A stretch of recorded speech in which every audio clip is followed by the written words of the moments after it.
Hi, ako nga pala si Maki, isang simpleng seaman na muling sasampa sa barko para makipagsapalaran sa karagatan ng buhay. Isa na namang pamamaalam sa pamilya, isang panibagong yugto ng pagsusumikap.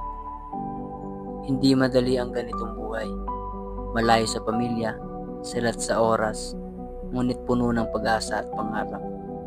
Pero sa kabila ng lahat ng pagod, lungkot at sakripisyo, labis ang pasasalamat ko sa Puong May Kapal.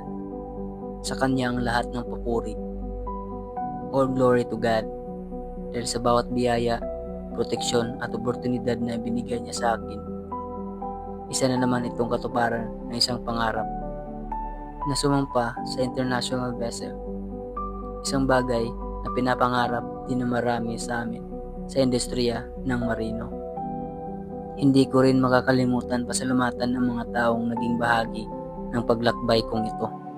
Sa aking mahal na pamilya, kay mama at papa na walang sawang sumusuporta at nanalangin para sa akin. Sa aking mga kapatid na inspirasyon ko sa araw-araw at sa mga tiyuhin, tiyahin, kuya, ate at mga kaibigan at tinuturong ako na pamilya. Maraming salamat po. Hindi ko na kayo maisa-isa, pero ramdam na ramdam ko ang suporta niyo sa bawat takbang ng buhay ko. Sa mga panahong gusto ko nang sumuko, nariyan kayo para palakasin ako. Sa bawat pag-alis ko, may baon akong lakas na galing sa pagmamahal niyo, lalo na sa aking pamilya. At sa lahat ng mga nangangarap dyan, kahit hindi ka seaman, kahit anuman ang pinapangarap mo sa buhay, gusto kong sabihin sa iyo, ang daan patungo sa tagumpay ay hindi palaging madali, pero posible. Hindi mo kailangan maging pinakamagaling, pero kailangan mong maging masipag, matyaga at matatag. Huwag matakot magkamali.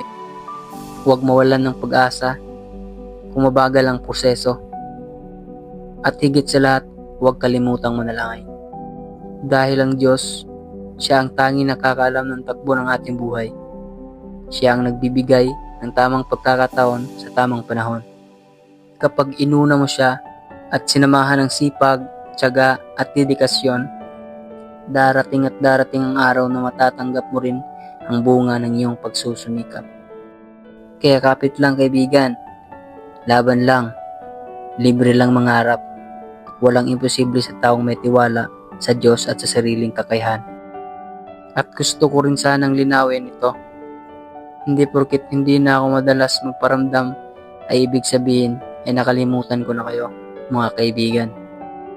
Hindi po ganon. Alam kong may ilan sa inyo ang maaring nagtampo o nagtataka kung bakit bigla akong natahimik. Pero sana maintindihan ninyo. Dumating lang talaga ako sa punto ng buhay ko na kailangan unahin ang ilang bagay. Ang pamilya, ang kinabukasan, at ang sarili kong pangarap. May mga panahon talagang kailangan nating lumayo sandali. Hindi dahil gusto nating kalimutan ang mga mahal natin sa buhay, kundi dahil kailangan nating ayusin ang ating landas. Sadyang may mga prioridad tayong kailangang harapin, mga responsibilidad na hindi pwedeng balibalain. Pero kahit kailan, hindi ko kayo nakalimutan. Hindi ko kinalimutan ang mga tawanan, kwentuhan, at mga panahong nandoon kayo para sa akin. Hindi mabubura yan sa puso ko. Pinipili ko lang ngayon ang tahimik na paglalakbay. Dahil gusto kong paghandaan ang kinabukasan para sa sarili ko at para sa mga taong umaasa sa akin. Sana sa halip na husgahan ako, maunawaan ninyo ang katahimikan ko. Ang totoo mahal ko pa rin kayo. Darating ang araw, babalik din ako, hindi na lang bilang dating ako, kundi bilang mas matatag na kaibigan, mas handa at mas may pagmamalaki nyo.